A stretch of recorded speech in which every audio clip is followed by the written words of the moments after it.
Chapitre 16. La piste sanglante. Notre longue marche de la veille m'avait fatiguée. Je dormis comme un plomb pendant 2 heures. Mais juste avant que la cloche tinte, je m'éveillai brusquement. Je suis d'instinct qu'il était minuit. Je comptais cependant les coups pour en être sûr. Or, quand j'arrivai devant la porte de derrière, je n'y trouvais pas Arkwright. Je le cherchais en vain à l'extérieur, remontai jusqu'à sa chambre. Je m'arrêtai sur le seuil et tendis l'oreille. Il ronflait. Je frappai doucement et, n'obtenant pas de réponse, poussa doucement le battant. Griff et Gros grondèrent, puis agitèrent la queue en me voyant entrer. Arkwright était allongé sur le lit tout habillé, la bouche ouverte, il ronflait bruyamment. Je m'approchai et lui chuchotai à l'oreille. « Monsieur Arkwright, il est temps de vous lever !» Je l'appelai à plusieurs reprises sans succès. Finalement, je le secouai. Il se redressa en sursaut, les yeux écarquillés, le visage tordu de colère. Je crus qu'il allait me frapper. Aussi, je pris vite la parole. « Vous m'avez demandé de vous retrouver en bas à minuit, mais l'heure est passée !» Une lueur de compréhension anima son regard. Il balança ses jambes hors du lit et se mit debout. Il alluma 2 lanternes, qui attendaient sur sa table de nuit, m'en tendit une, et d'une démarche mal assurée se dirigea vers la porte. Il descendit l'escalier, en gaignant et en se tenant la tête d'une main. Les chiens et moi nous le suivîmes. Nous traversâmes la cour et prîmes le chemin de la colline, illuminé par la lune. Un coup d'œil en arrière m'apprit que la taverne était plongée dans l'obscurité.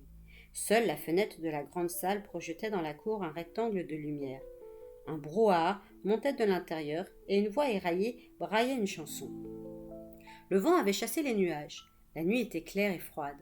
Les chiens trottaient sur nos talons, les yeux brillants d'excitation.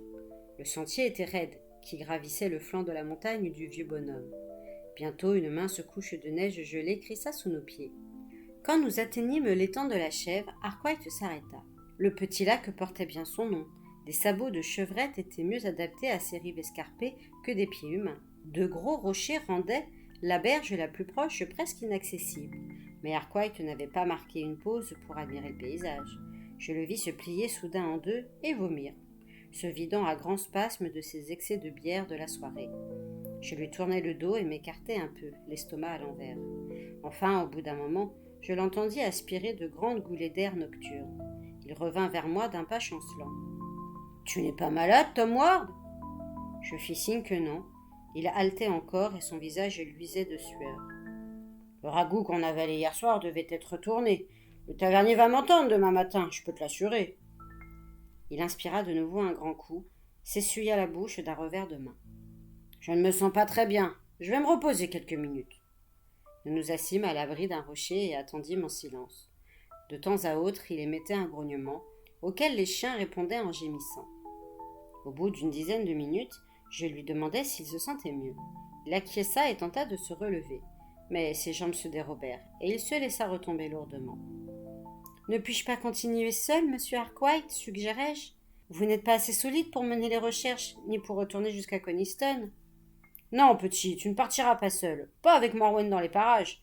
Laisse-moi encore 5 minutes, et je serai frais comme un gardon. » Or, 5 minutes plus tard, il vomissait ses dernières pintes de bière. Son état ne lui permettait pas d'entamer une chasse à la sorcière cette nuit-là, c'était clair. « Monsieur Arkwright, insistai-je, je ferais mieux de vous laisser ici et d'inspecter les environs moi-même. Ou sinon, revenons à l'auberge, nous reprendrons les recherches la nuit prochaine. »« C'est cette nuit qu'il faut le faire, répliqua Arkwright.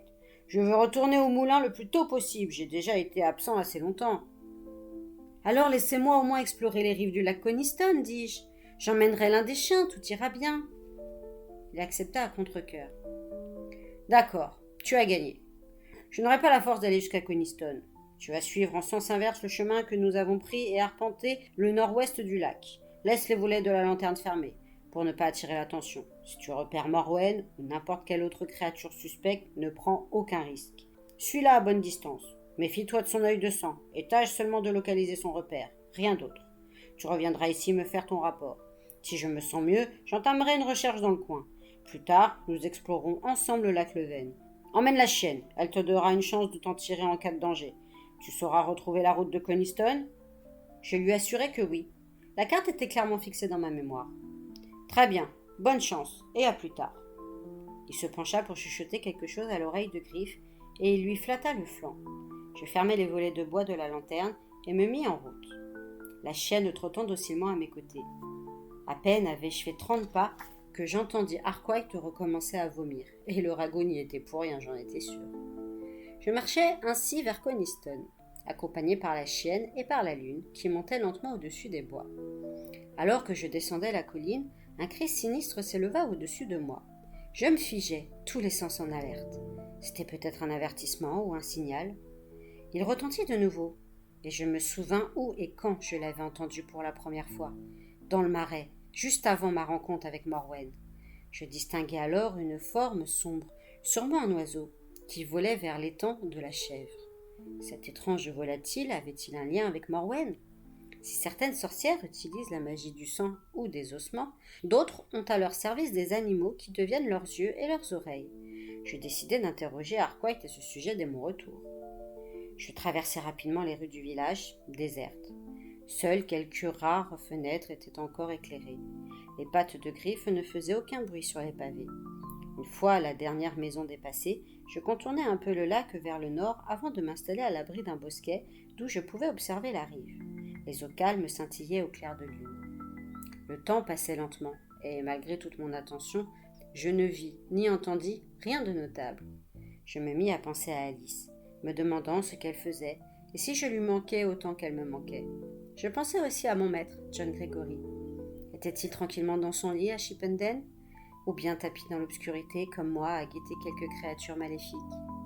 Ne détectant aucun signe de la présence de Morwen, je décidai finalement de retourner à l'étang de la chèvre. L'ascension me parut plus dure cette fois, vers la montagne du vieux bonhomme.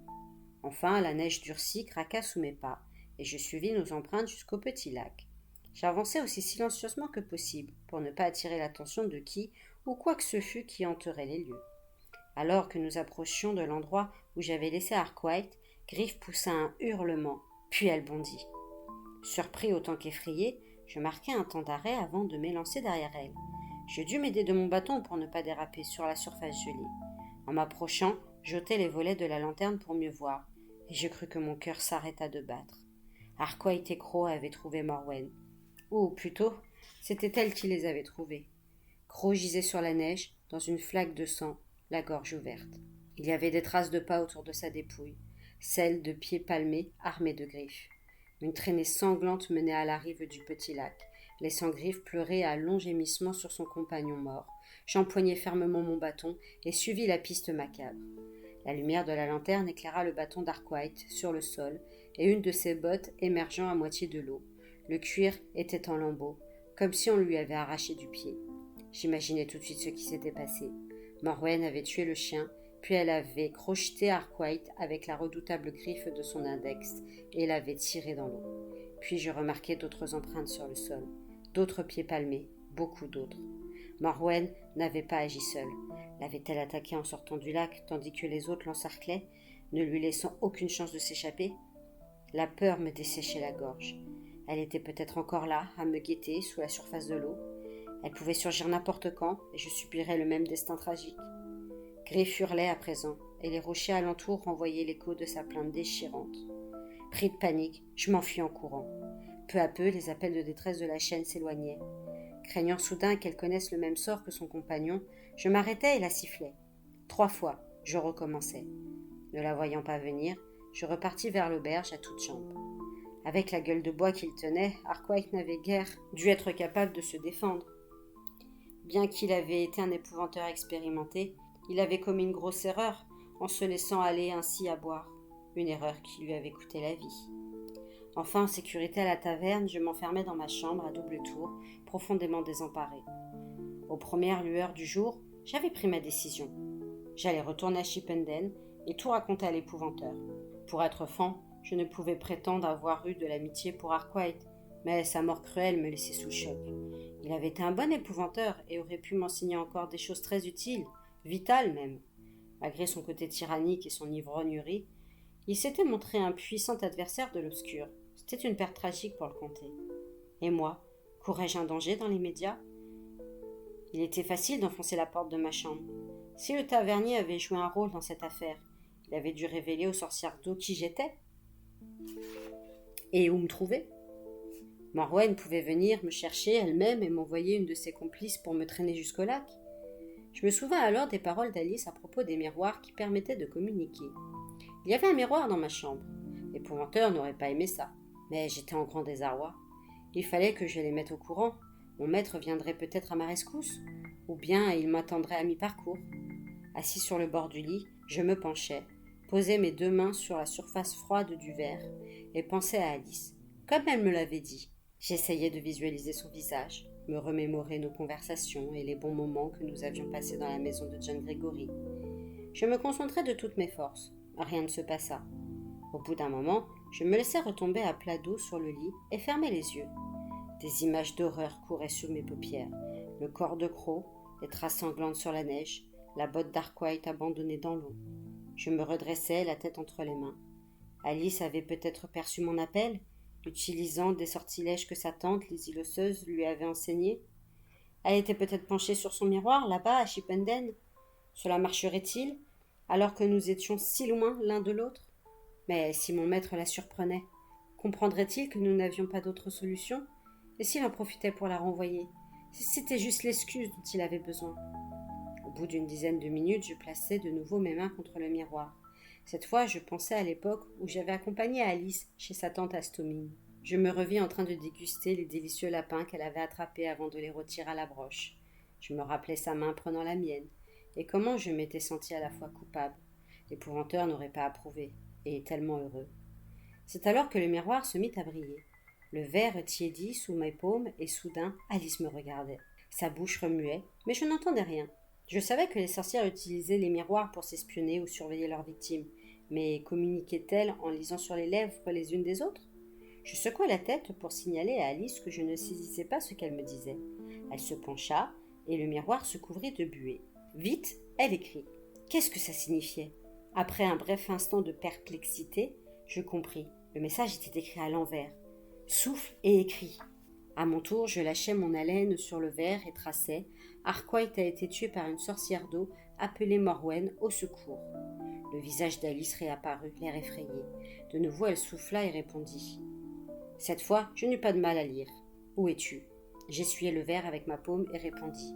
À Coniston, je rentre. Préviens l'épouvanteur. Retrouvez-moi au moulin d'Arkwright. J'attendis quelques secondes, le temps qu'elle lise, avant d'effacer de nouveau la buée pour la voir. Elle me fit signe qu'elle avait enregistré et m'adressa un petit sourire anxieux. Puis son image se brouilla, et je ne vis plus que mon propre reflet. Je me laissai retomber sur le lit pour attendre l'aube. Puis je quittai cet endroit, mieux ce serait.